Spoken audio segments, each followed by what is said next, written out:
Hello दोस्तों, मेरा नाम है दीपेंद्र सिंह शक्तावत और आज हमारी डिस्क्रिप्टिव सीरीज का सबसे इम्पोर्टेंट टॉपिक है जो कि है कोरोना वायरस। ठीक है, कोविड-19 जिसका नाम है।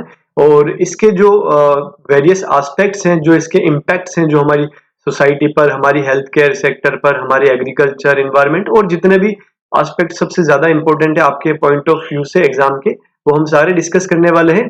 थोड़ा वीडियो लंबा होने वाला है क्योंकि मैं आपको बहुत ज्यादा कंटेंट देने वाला हूँ, ताकि किसी भी टाइप का आपके सामने क्वेश्चन आ जाता है कोरोना से रिलेटेड, आप उसके ऊपर अच्छे से लिख सकते हो। और भी ये जितने एस्पेक्ट्स होंगे ये आपके किसी और तरीके से अगर किसी और टॉपिक में यूज होते हैं तो वो आपके बहुत फायदा आने वाला है। तो इस वीडियो को पूरे अच्छे से देखना, समझना। मैंने बहुत मेहनत करी है इसके ऊपर, इसको बनाने में। ठीक है, ये आपके लिए बहुत यूजफुल रहेगा। शुरुआत करते हैं हम अपने स्लाइड्स की। This is me Dipendra Singh Shakta. These are my schools of last 3 years, and these are my two important videos on YouTube. You can watch this for your strategy and your important topics purpose. Okay, let's get started. ठीक है, सबसे पहले तो हम देखते हैं कि corona का इंट्रोडक्शन है ना।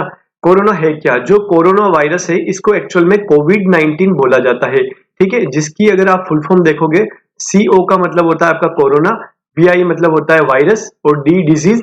क्योंकि ये बीमारी 2019 से जन्मी थी, है ना, ओरिजिन हुई थी, तो 2019 इसलिए आगे लगाया गया है। ठीक है, ये एक इन्फेक्शियस डिजीज है जो इन्फेक्शन से फैलती है लोगों के अंदर। ठीक है, और बहुत ज्यादा क्वांटिटी में लोगों को इसने अभी तक मौत के कगार पर उतारा है, बहुत ज्यादा सफरिंग दी है पूरे वर्ल्ड को। कोई भी इंसान ऐसा नहीं है जो इसके इम्पैक्ट से बच पाया हो पूरी धरती के ऊपर। इवन एनिमल्स तक ने भी सफर किया इस चीज को लेकर। ठीक है, तो इस बीमारी को महामारी घोषित किया गया था। ठीक है, पैंडेमिक मतलब आपकी महामारी। ठीक है, इसको घोषित किया था WHO ने, वर्ल्ड हेल्थ ऑर्गेनाइजेशन जो है आपका, उसने इसको घोषित किया था। और कब घोषित किया था? वो 11 मार्च 2020 के अंदर किया था। ठीक है, ये सिर्फ एक होता ना, एक बीमारी नहीं है, सिर्फ एक महामारी नहीं है। इसके जो इम्पैक्ट है बहुत ज्यादा डीप रूटेड है, और ये एक जस्ट हेल्थ क्राइसिस से बहुत ज्यादा बढ़ के कुछ है। ठीक है, ये ह्यूमन, इकोनॉमिक और हेल्थ क्राइसिस, और भी आप जितने भी क्राइसिस इसको नाम दे सकते हो, ये सब है। इससे बड़ी महामारी आज दिन तक इंसानों ने अपने पूरी हिस्ट्री के अंदर नहीं फेस की है। ठीक है, ये सबसे बड़ी बीमारी है। ठीक है, इसके अंदर अभी तक 45 मिलियन जो लोग हैं इन्फेक्टेड हो चुके हैं। बहुत रैपिडली इसके नंबर्स बढ़ते हैं दोस्तों, और अभी तक पूरे वर्ल्ड वाइड इसके 1 मिलियन जो है डेथ्स हो चुकी है। इसका ओरिजिन आपको सभी को पता है, चाइना से हुआ है। ठीक है, ये बोलने में आया कि जो बैट्स के अंदर से ये बीमारी ओरिजिन हुई है। ठीक है, थोड़ी हिस्ट्री देख लेते हैं। इससे पहले जो पैंडेमिक आई थी वो कौन सी थी? वो आई थी स्पेनिश फ्लू आई थी। ठीक है, जिसके अंदर आपका USA, कनाडा और जो आपका यूरोपियन वाला जो कंट्रीज का पार्ट था, वहां पे इसका सबसे ज्यादा असर देखने को मिला था। उस टाइम पे 1918 के अंदर लगभग लगभग 500 मिलियन लोगों की इसमें डेथ हुई थी, जो कि बहुत बड़ा फिगर है, बहुत ड्रेडफुल फिगर है।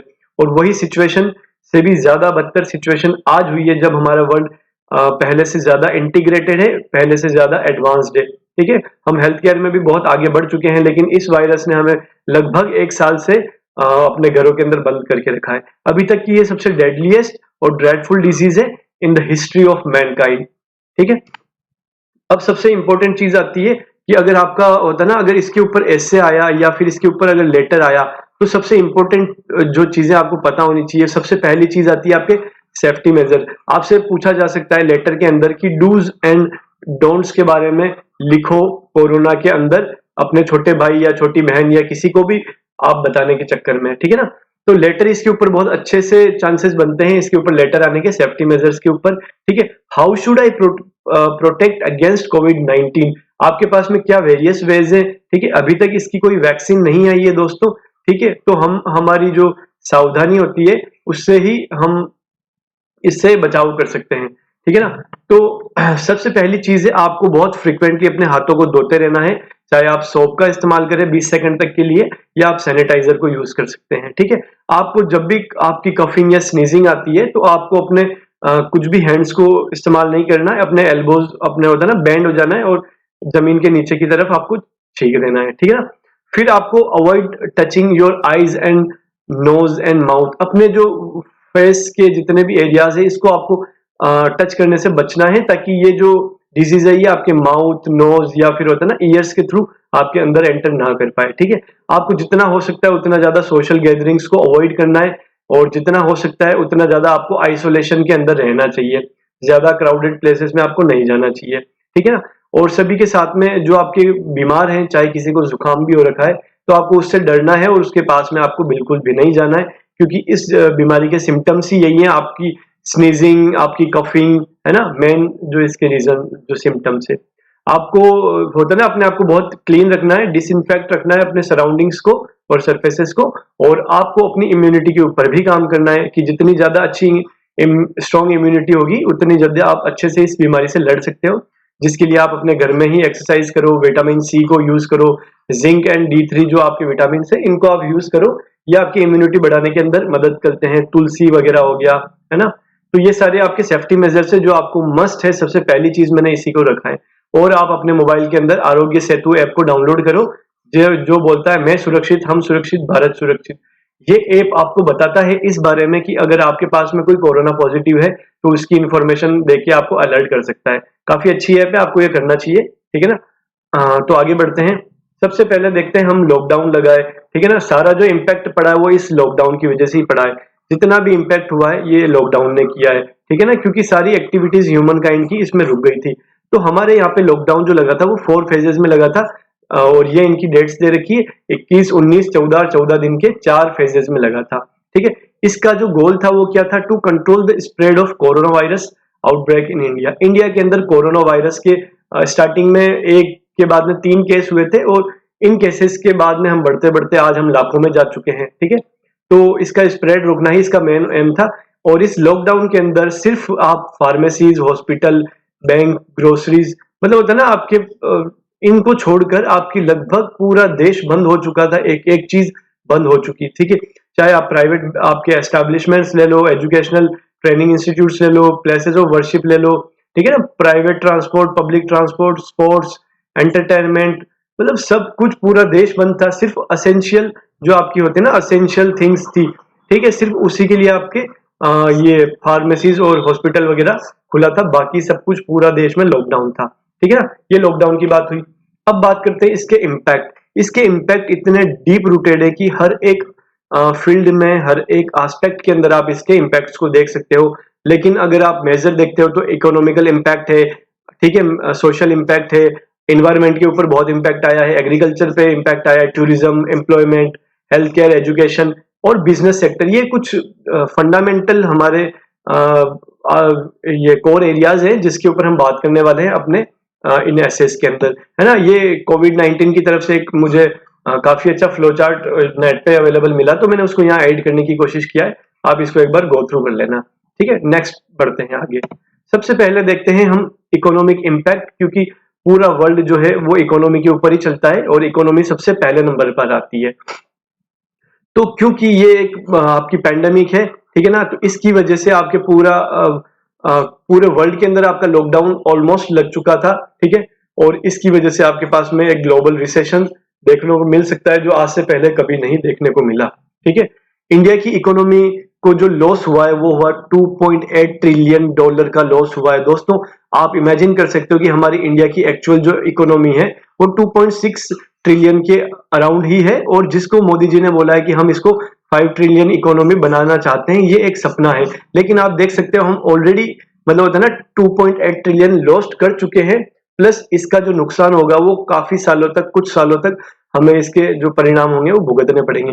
अभी तक का लार्जेस्ट जीडीपी का कॉन्ट्रैक्शन हुआ है, इससे कम जीडीपी कॉन्ट्रैक्शन शायद थोड़ा अगर आप मिलान करने की कोशिश करोगे तो 1990s के अंदर जब एलपीजी का रिफॉर्म आया था तब आपको देखने को मिला था। ठीक है ना, लेकिन ये अभी तक का सबसे लार्जेस्ट कॉन्ट्रैक्शन है। ठीक है ना, और क्योंकि इंडिया के अंदर काफी सारे गवर्नमेंट, मतलब होता है ना, गवर्नमेंट चेंज हुई है, तो काफी डिमोनेटाइजेशन हुई थी, जीएसटी आया गया है, बैंकिंग क्राइसिस आया है, जॉब लॉसेस हुई है। ऑलरेडी हम जो होता है ना, इंडिया एक फेज बहुत बुरा देख रहा था जिसको हम बोल सकते हैं प्री पैंडेमिक स्लो डाउन।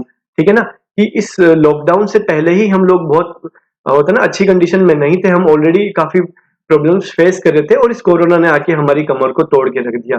आप देख सकते हो अभी तक का इंडिया के अंदर जो एम्प्लॉयमेंट जो डिक्रीज मतलब होता है ना, अनएम्प्लॉयमेंट जो आपका इंक्रीज हुआ है, लगभग 14 करोड़ जो लोग थे जो एक अच्छी वेल सैलरीड जॉब ले रहे थे, है ना, वो उन्होंने अपनी नौकरी खो दी है। इवन डॉक्टर्स, आपके इंजीनियर्स, आपके होते ना हाईली क्वालिफाइड क्लर्क्स, मतलब सभी ने अपनी जॉब को लॉस किया है। और उसका नंबर अगर आप देखते हैं तो वो आपको 14 करोड़ देखने को मिलता है। ठीक है, क्योंकि पूरा मूवमेंट था, रेस्ट्रिक्शन था, ठीक है, रेस्ट्रिक्शन था पूरे मूवमेंट में, सब कुछ बंद था। तो आपकी जो कंट्री की सप्लाई चेन होती है, ठीक है, एक फार्मर से लेके रॉ मटेरियल से लेके आपकी जो होता है ना फाइनल प्रोडक्ट्स जो आपके पास में आते हैं, वो सब कुछ बंद था। डिमांड भी खत्म हो चुकी थी, सप्लाई भी खत्म हो चुकी थी। तो सप्लाई के ऊपर इसका बहुत बड़ा इम्पैक्ट देखने को मिला है। गवर्नमेंट का खुद का रेवेन्यू बहुत कम हो चुका है, क्योंकि जो इनका फंड होता है, जो इमरजेंसी के लिए कंटीजेंसी फंड वगैरह ये रखते हैं गवर्नमेंट, वो गरीबों की हेल्प के लिए इकोनॉमिक पैकेजेस के अंदर जा चुका है। और गवर्नमेंट का रेवेन्यू वैसे ही कम हो गया है, क्योंकि देश पूरा लॉकडाउन के अंदर था। तो लोगों को काफी रिड्यूस्ड सैलरीज भी मिली है और गवर्नमेंट की जेब में भी पैसा खत्म हो गया है। ठीक है, आपका फ्यूल कंजप्शन बंद हुआ है, क्योंकि ट्रांसपोर्ट सेक्टर आपका पूरा बंद था। इलेक्ट्रिसिटी पूरी आपकी कंजप्शन बच चुकी है।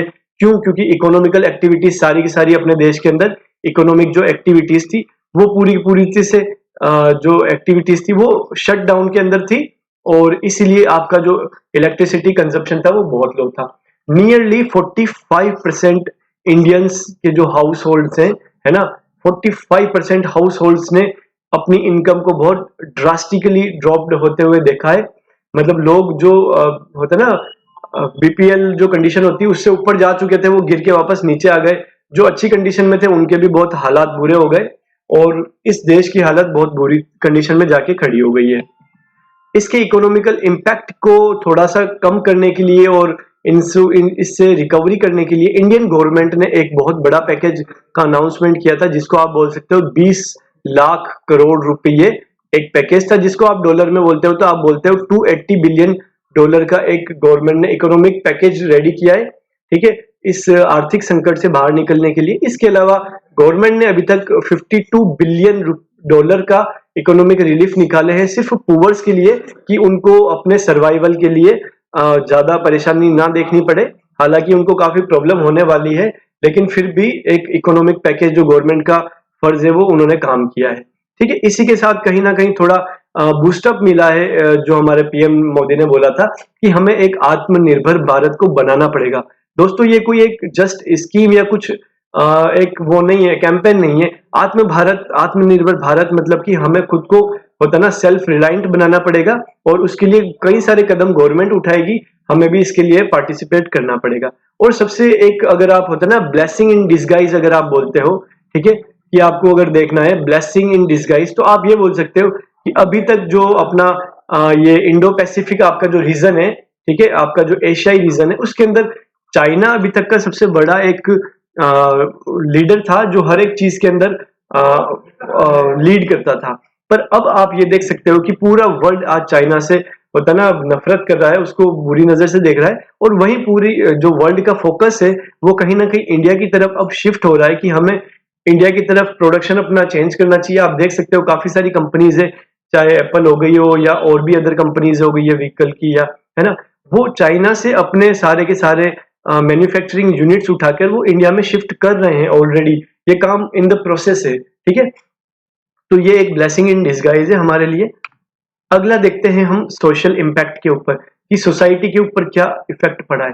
दोस्तों, आप बोलोगे कि अपना जो वर्ल्ड था वो पूरा स्टैंड स्टिल आ गया था विदाउट एनी प्रायर प्रिपरेशन। हमें कुछ भी नहीं पता था कि ऐसा कुछ होने वाला है और इतना बड़ा लेवल पर कुछ होने वाला है। ठीक है, जिसकी वजह से आप जहां थे आप वहीं पे फंस के रह गए। ठीक है, और इससे जो आपको इम्पैक्ट देखने को मिला है सोसाइटी के अंदर, जेनोफोबिया, लोग इंसान इंसान इंसान से डरने लग गया, कोई किसी से मिलना नहीं चाहता। ठीक है, फिर इसके कारण काफी लोग डिप्रेशन में आ गए, काफी लोग अपने घर से दूर थे, स्ट्रेस में आ गए, इकोनॉमिकल, चाहे अपनी फैमिली की बहुत सारे बर्डन्स होते हैं, और काफी फियरफुल हो गए, एंजाइटी इश्यूज हो गए, डोमेस्टिक वायलेंस काफी बढ़ गया, specially for womens and childrens. एक स्टडी के अंदर मैंने देखा था कि लगभग 70%, वो जो रिसर्च हुई थी उसके अंदर 70% जो लोग थे वो डिप्रेशन का शिकार माने गए हैं। और ये परसेंटेज पहले काफी कम था।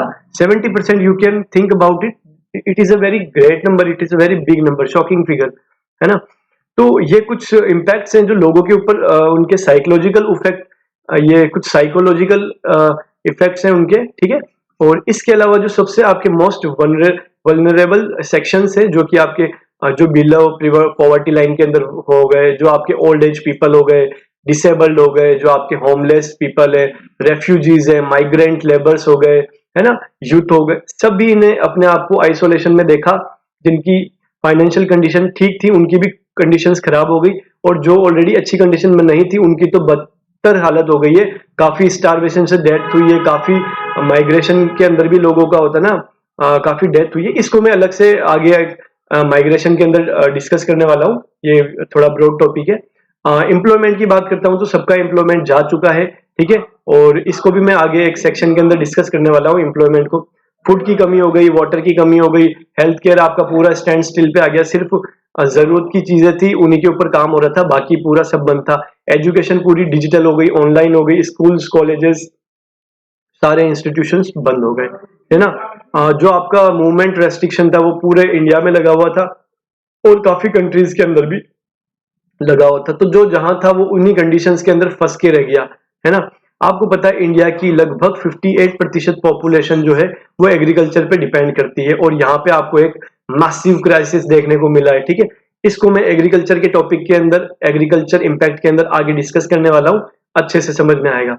माइग्रेंट वर्कर्स, जितनी भी फैक्ट्रीज थी वो सारी शटडाउन में चली गई, लोग जहां से फंस के रह गए, स्टारवेशन हो गए, और सबसे बड़ी चीज है कि उनका जो फ्यूचर है वो पूरा अनसर्टेन हो गया है, ठीक है। ये हम माइग्रेशन वाला जो आपका इम्पैक्ट है उसके अंदर हम पढ़ने वाले हैं। तो ये आपका सोशल इम्पैक्ट था जो कि काफी फियरफुल था, काफी लोगों की जान गई, लोगों के सामने काफी वायरल हुए ऐसे वीडियोस, लोगों के अंदर काफी डर बढ़ गया है इस चीज को लेकर। तो ये कुछ सोशल इम्पैक्ट है लोगों को, specially employment, food, water, health care, जो लोग रिमोट एरियाज में रहते हैं उनके लिए बहुत बुरा कंडीशन हो चुका था, ठीक है। ये सोशल इम्पैक्ट था। अब बात करते हैं इन्वायरमेंटल इम्पैक्ट। दोस्तों इन्वायरमेंटल इम्पैक्ट ही एक ऐसा इम्पैक्ट है जहां पर आपको कुछ प्रोस भी देखने को मिलेंगे, जहां पे कुछ कॉन्स भी देखने को मिलेंगे। ये आप देख सकते हो, कोरोना के आने से पहले हमारी अर्थ की कंडीशन ये थी, लेकिन कोरोना के आने के बाद में हमारे जो अर्थ है वो मुस्कुरा रही है, वो स्माइल कर रही है, ठीक है ना। और पहले इसकी कंडीशन ऐसी थी। तो ऐसा क्यों हुआ? क्योंकि इंसानों की वजह से पूरे वर्ल्ड की जो एक्टिविटीज है वो इफेक्ट होती है। मूवमेंट रेस्ट्रिक्शन से कोई कहीं जा नहीं सकता था, सोशल गैदरिंग्स नहीं हो सकती थी, इकोनॉमिक एक्टिविटीज नहीं हो सकती थी, है ना। इसकी वजह से जहां लोग नहीं जाएंगे वहां नेचर अपने आप को वापस से रिजुविनेट करेगा। एयर क्वालिटी आप देख सकते हो काफी इंप्रूव हो गई थी, जिसकी वजह से आप देख सकते हो पंजाब हो गया, आपका यूपी हो गया, यहाँ के कुछ इलाकों के अंदर से आपको हिमालयाज तक दिखने लग गए थे, जो लगभग 200 से 250 किलोमीटर दूर होते थे, और दूर दूर तक वो कभी नजर नहीं आते थे, ठीक है। वो तक आपको इस एयर क्वालिटी के इंप्रूव होने के बाद में दिखने लग गए। ग्रीन हाउसेज गैसेस का जो इमिशन था वो बंद हो गया। क्यों? क्योंकि आपका इकोनॉमिकल एक्टिविटीज सारी बंद हो चुकी थी, फैक्ट्रीज, व्हीकल्स, सब कुछ शट हो चुका था। इलेक्ट्रिसिटी कंजप्शन खत्म हो गया था। इसका भी यही रीजन है कि आपका जो इकोनॉमिकल एक्टिविटीज थी वो सारी बंद थी, तो इलेक्ट्रिसिटी कहाँ से कंज्यूम होगी। और इकोलॉजी ने अपने आप को रिस्टोर किया है। जितनी भी आप देख सकते हो रिवर गंगा के अंदर जो गैंगेटिक डॉल्फिन्स होती है, ठीक है, रिवर गंगा के अंदर, वो वापस से देखने को मिली काफी सालों के बाद में, ठीक है ना। तो ये काफी अच्छी खबर है कि इकोलॉजी ने कहीं ना कहीं अपने आप को रिस्टोर किया है। इसका कुछ तो फायदा हुआ। वाटर पोल्यूशन, नॉइज पोल्यूशन, ये सारे पोल्यूशन जो थे वो बंद हो गए, क्योंकि इंसान ही इनको फैलाता है और इनका ये बंद हो गया। लेकिन कुछ इसके वापस ड्रॉबैक्स भी हैं, ठीक है। वो ड्रॉबैक्स क्या हैं आपके, कि क्योंकि एक काफी फोकस बढ़ चुका है पीपीई किट्स के ऊपर, कि मास्क, ग्लोव्स ये लगाना कंपलसरी हो चुका है। हॉस्पिटल का भी काफी वेस्ट जो होता था वो डिस्पोज इरिस्पॉन्सिबली हुआ है काफी, क्योंकि सब कुछ बंद था, सब कुछ लॉकडाउन के अंदर था। चाहे आप उसको ट्रांसपोर्टेशन के अंदर डाल दो, म्यूनिसिपल वेस्ट काफी जनरेट हुआ था जो सही तरीके से डिस्पोज नहीं हो पाया, ना उसकी रिसाइकलिंग हो पाई, ना हम उसको ढंग से डिस्पोज कर पाए। तो ये कुछ इसके मेजर ड्रॉबैक्स थे, और ये कुछ इसके फायदे थे जो आपको प्लस पॉइंट और नेगेटिव पॉइंट के अंदर आप देख सकते हो, ठीक है। नेक्स्ट अगला आता है आपका एग्रीकल्चर इम्पैक्ट। आप देख सकते हो कि इंडिया के पास में वर्ल्ड की सेकंड लार्जेस्ट एरेबल लैंड है, ठीक है, और हमारे पास में 7,500 की किलोमीटर की कोस्ट लाइन है। हम मेजर प्रोड्यूसर्स हैं आपके pulses, spices, milk, T, jute के अंदर, ठीक है। 58% मैंने बताया था आपको, जो इंडिया की पॉपुलेशन है वो एग्रीकल्चर के ऊपर डिपेंड करती है ना। और कंट्री की 44% जो है वर्कफोर्स वो एग्रीकल्चर के अंदर एम्प्लॉय है।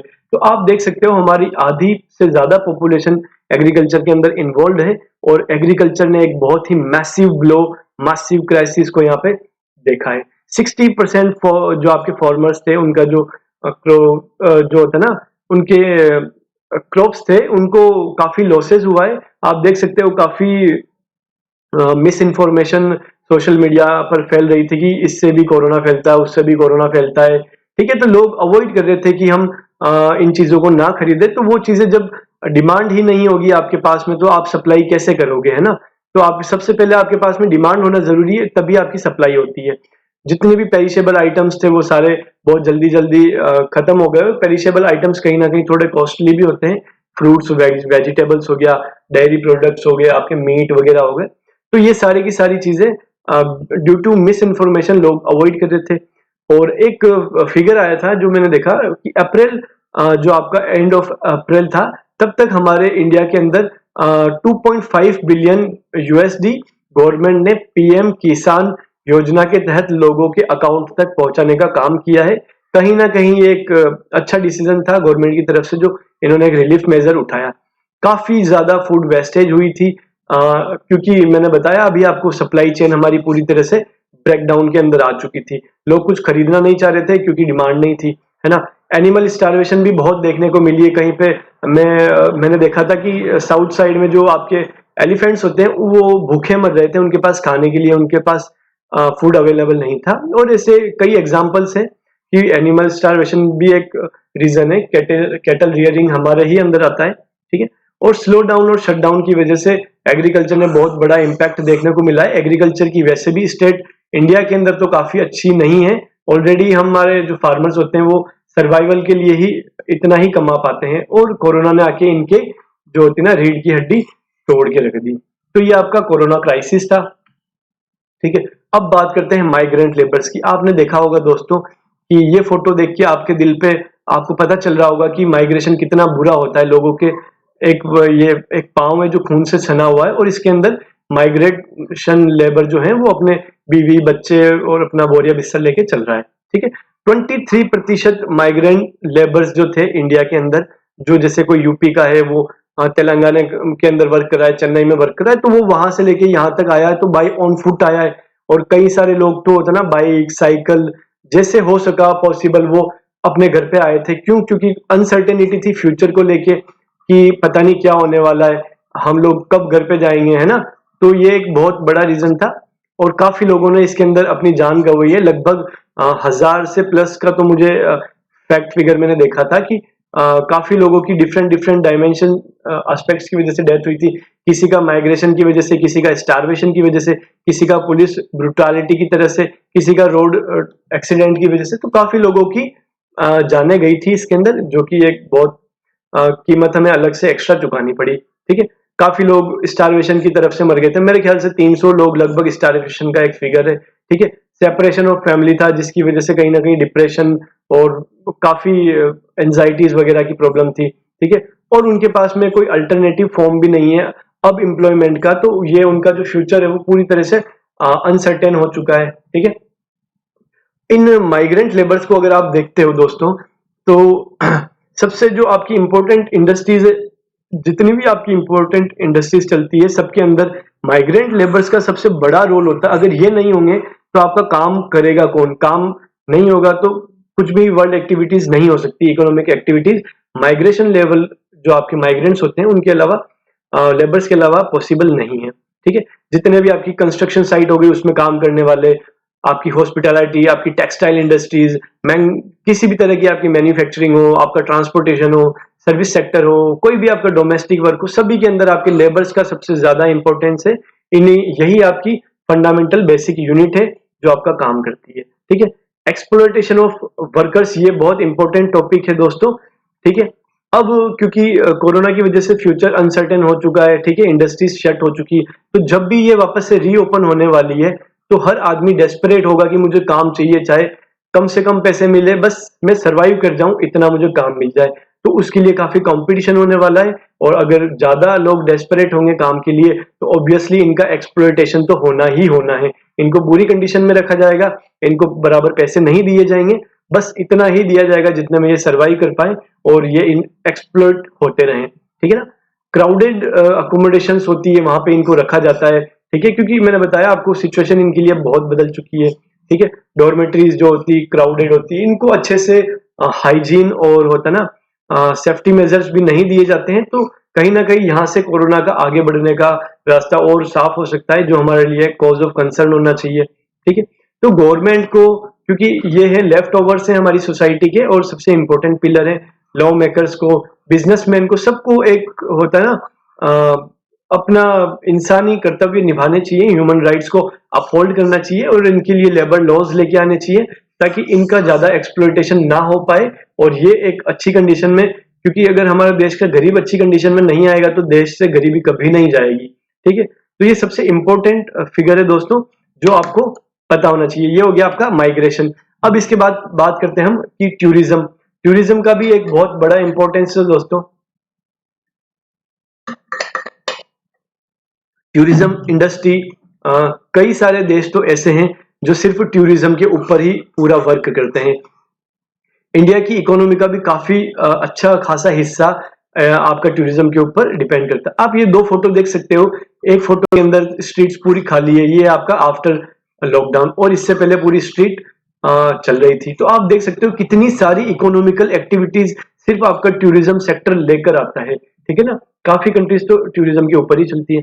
तो क्योंकि रेस्ट्रिक्शन था टूरिज्म के ऊपर, कहीं पे भी आप घूमने नहीं जा सकते हो, आप अपना ट्रांसपोर्ट लेके, चाहे पब्लिक हो प्राइवेट, आप नहीं ले जा सकते हो विदाउट एनी सॉलिड रीजन, ठीक है। जितने भी आपके, अब इससे टूरिज्म से सबसे ज्यादा नुकसान किनको हुआ है, जो आपके इंडिजिनस आर्टिस्ट थे, जैसे आप राजस्थान की बात करते हो तो राजस्थान हो गया, अदर पंजाब हो गया, वहां पे जो आपके कल्चरल आर्टिस्ट होते हैं वो उनकी परफॉर्मेंस के ऊपर ही उनका घर चलता था और वो इतना नहीं कमा पाते थे कि वो लंबे टाइम तक सेविंग्स कर पाए। तो उनके लिए बहुत बड़ा मैसिव ब्लो लगा है। हैंडीक्राफ्ट इंडस्ट्रीज, हैंडीक्राफ्ट जितने भी वर्कर्स थे, होटल्स बंद थी तो होटल्स के अंदर काम करने वाले लोगों का काम बंद, ठीक है। उससे जो आपका सप्लाई होता है मटेरियल, वो सब कुछ बंद, है ना।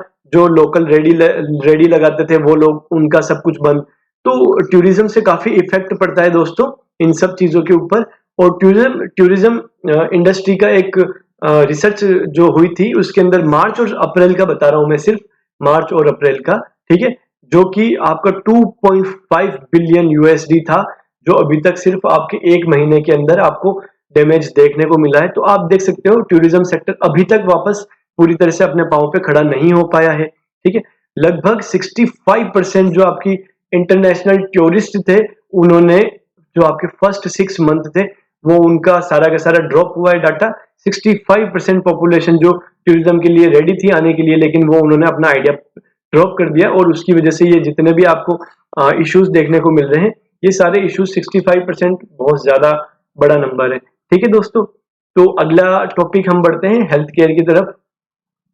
जिस तरह से हर एक फील्ड को बहुत बड़ा शॉक लगा है, उसी तरह से हेल्थ केयर सेक्टर भी इससे बच नहीं पाया है, लेकिन यहाँ पे कहीं ना कहीं थोड़ा सा ब्लेसिंग इन डिस्गाइज जरूर हमको देखने को मिलने वाला है, ठीक है। जितने भी इंपॉर्टेंट लाइफ क्रिटिकल सर्जरीज या ऑपरेशंस थे, सिर्फ वही हुए थे, है ना। बाकी जो अवॉइड हो सकता था, अवॉइडेबल सर्जरीज वगैरह, उन सबको अवॉइड किया गया है, जिसकी वजह से आपकी सर्जरीज कम हुई है, इंटरनेशनल पेशेंट्स कम हुए हैं, ओपीडी का फुटफॉल हुआ है, ठीक है ना। और कहीं ना कहीं आपका जो रेवेन्यू होता है, ओवरऑल रेवेन्यू 55% आपका जो हेल्थ केयर सेक्टर है वो पूरा का पूरा प्राइवेट है इंडिया के अंदर, जो कि आप देख सकते हो कितना बड़ा नंबर है ये, ठीक है। तो यहाँ पे आपका अगर जो आपका रेवेन्यू आता है, जिसके अंदर 80% आपका रेवेन्यू हर एक हॉस्पिटल का फिक्स होता है, वो सारा रेवेन्यू खत्म हो गया। अब जब वापस से हॉस्पिटल्स ओपन हो चुके हैं, तो उनका जो सबसे ज्यादा प्राइमरी फोकस है वो है कि 100% प्रिपेयर्डनेस होना चाहिए आपका कोरोना के लेके। अगर एक कोरोना पेशेंट भी आपके हॉस्पिटल में आता है तो वो पूरे सारे पेशेंट को कोरोना दे सकता है, इवन डॉक्टर्स भी इससे नहीं बच सकते हैं। काफी डॉक्टरों को कोरोना लगा भी है और उनकी डेथ भी हुई है। तो उनका मैन पावर के ऊपर, इक्विपमेंट, कंज्यूमेबल्स, ठीक है, जितने भी रिसोर्सेज है उनके ऊपर उनका ज्यादा फोकस है कि सेफ्टी मेजर्स उनका प्राइमरी फोकस है। ठीक है, अब बात आती है कि अब हमने एक सबक सीख लिया है कि हमें एक early warning health care segment develop करना पड़ेगा कि अगर ऐसी कोई इमरजेंसी कंडीशन आती है तो हमें ऑलरेडी हर चीज के लिए प्रिपेयर रहना चाहिए। ये जस्ट है एक बीमारी थी जिसने हमें कहीं ना कहीं एक आईना दिखाया कि हमारे दुनिया के जो इटली का, अगर आप देखते हो हेल्थ सेक्टर, इटली का बेस्ट माना जाता है, लेकिन उनकी भी बहुत डिसमल कंडीशन हो गई थी, है ना, इस कोरोना की वजह से। तो अच्छे से अच्छी इकोनॉमीज हेल्थ सेक्टर भी इसके सामने दम तोड़ दिया। लेकिन इसके अंदर एक यूनिक अपॉर्चुनिटी हमारे सामने आई है, ठीक है, जो कि हमारे मोदी जी ने भी बताया था कि हम इसको पॉजिटिव एस्पेक्ट देखना है हमें। कि मैंने आपको बताया था कि अब जो वर्ल्ड फोकस है वो चाइना से इंडिया की तरफ बढ़ रहा है, और कहीं ना कहीं इंडियन जो सप्लाईज है ड्रग्स एंड मेडिसिन की, वो काफी अच्छी मानी जाती है, रिलायबल मानी जाती है। तो अब जो आपकी फार्मेसी यूनिट्स हैं उनका जो फोकस है वो अब इंडिया की तरफ बढ़ रहा है। ये हमारे लिए एक अच्छी चीज है। ठीक है दोस्तों, ये हेल्थ केयर के ऊपर था। ये एक आप फिगर देख सकते हो कि कोरोना की वजह से कहीं ना कहीं हमें एक इंक्रीमेंटल ग्रोथ भी देखने को मिली है वर्ल्ड वाइड में, जो कि 3.80 बिलियन डॉलर की है। ठीक है, और इसकी जो ग्रोथ रेट रही है वो 6.13 रही है 2020 के लिए। ठीक है, इसके कुछ पॉजिटिव एस्पेक्ट भी हैं, तो ये कुछ इसके हेल्थ केयर के ऊपर जो कुछ पॉजिटिव एस्पेक्ट है ये आपके सामने है। ठीक है, आगे बढ़ते हैं कि अब जो ये कोरोना है, ठीक है, इसको आईएमएफ ने जो बताया है कि इंडिया के लिए थोड़ी सी खुशखबरी है, हल्की सी ब्लेसिंग इन डाइसगाइज आप बोल सकते हो, कि कहीं ना कहीं 2020 में हमारी इकोनॉमी को जितना बड़ा झटका हम सोच रहे हैं शायद उतना बड़ा झटका ना लगे, और इंडिया तब भी एक अच्छी कंडीशन में रहने वाली है। इकोनॉमी जल्दी से वो रिकवर कर जाएगी। हमारे प्राइम मिनिस्टर मोदी साहब ने बोला है कि ये लॉकडाउन जो है काफी कॉस्टली दिख रहा है इकोनॉमिक आपके पर्सपेक्टिव की वजह से, but if we take into account the number of lives, अगर हम हमारी नंबर ऑफ लाइव्स देखते हैं जो हमने लॉस्ट की है, ठीक है, अगर वर्ल्ड से हम उसको कंपेयर करते हैं तो हम काफी होता है ना बेटर कंडीशन में है। अगर आप इकोनॉमीज की बात करते हो तो हमारे पास में काफी कम केसेस हैं ऐसे जिनमें लोगों की डेथ हुई है, और वर्ल्ड के अंदर ये काफी ज्यादा है। इंडिया के अंदर अभी जो रिकवरी रेट हो चुकी है वो 91% पे हो चुकी है। ठीक है, जो कि काफी अच्छा फिगर है हमारे लिए। और अब गवर्नमेंट को क्या करना चाहिए कि जितनी भी लाइफ्स और लाइवलीहुड है उनको वापस से रिबूट करना चाहिए इकोनॉमी के अंदर, अच्छे अच्छे स्टेप्स उठाने चाहिए ताकि लोगों की हम कंडीशन को इम्प्रूव कर पाए। यूनाइटेड नेशंस ने भी इसके लिए एक बोला है कि जितने भी हमारे अल्ट्रा वल्नरेबल सेक्शन है जो कि मिलियंस की क्वांटिटीज के अंदर है, हमें उनके लिए अपना प्रोटेक्टिव हैंड आगे बढ़ाना चाहिए, उनको बेसिक ह्यूमन सॉलिटरी मिलनी चाहिए हमारी तरफ से, ताकि हम इस वायरस को कॉम्बैक्ट कर पाए और हम इन सब चीजों से आगे बढ़ के और फटाफट से सब कुछ रिकवर कर पाए। ठीक है दोस्तों, तो ये एक इसके ऊपर एक ऑनलाइन एजुकेशन का भी एक एस्पेक्ट बनता है, उसको मैं अलग से डिस्कस करूंगा, वो अपने आप के अंदर एक टॉपिक बनता है, उसको मैं यहाँ नहीं ऐड किया मैंने। ठीक है दोस्तों, आई होप ये जो कंटेंट है ये आपके लिए बहुत यूजफुल रहा होगा। मैंने पूरा दिन भर इसके ऊपर दिया है, तब मैंने ये सब कुछ सर्च किया है, और यहाँ से आप अपने ऐसे किसी भी टाइप का कोविड के ऊपर आता है आप बेशक यहाँ से लिख पाओगे। ठीक है दोस्तों, सो आई होप आपको ये वीडियो अच्छा लगा होगा। अगर लगा है तो please do not forget to like share and subscribe this channel. Okay दोस्तों, थैंक यू वेरी मच।